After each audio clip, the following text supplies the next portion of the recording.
seringkali komunikasinya kami saat berkomunikasi. Tangis haru iringi kebahagiaan keluarga Bapak Karim dan Ibu Warsini, warga Lorong Bawah Tanjung RT 26 RW 05 Kelurahan 1 Ulu, Kecamatan Seberang Ulu 1, setelah rumahnya yang tidak layak huni selesai dibedah oleh pemerintah Kota Palembang bersama Basnas Kota Palembang pada Minggu pagi 8 Oktober 2023. Dalam kesempatan tersebut, penerima bantuan bedah rumah Warsini merasa senang setelah rumah yang sudah ditinggalinya 24 tahun selesai dibedah atau direnovasi.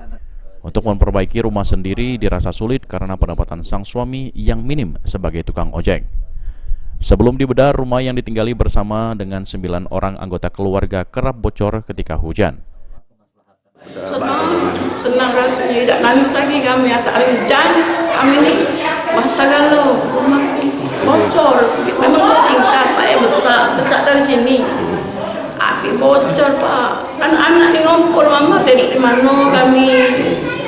Jadi kita berapa isu keluarga ini berapa banyak? 9 semua. Tinggal di rumah ini. Iya, anak aku tuh 3 anaknya. Kami 2 beranak, 4 beranak, jadi 5 beranak, jadi 9. Sementara itu, PJ Wali Kota Palembang Ratu Dewa berharap bantuan bedah rumah ini bisa bermanfaat bagi keluarga Bapak Karim.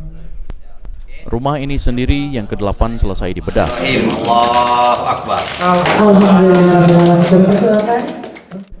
Pemerintah Kota Palembang bersama dengan Basnas sendiri akan terus melakukan program bedah rumah ini, lantaran di Kota Palembang terdapat sekitar 1.550 unit rumah yang tidak layak huni.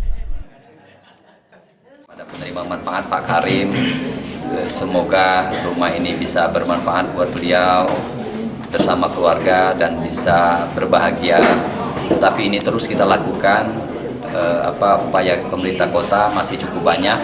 Rumah yang tidak layak huni lebih kurang di angka 1.550-an, tetapi terus kita minta dengan Basnas benar-benar tepat sasaran.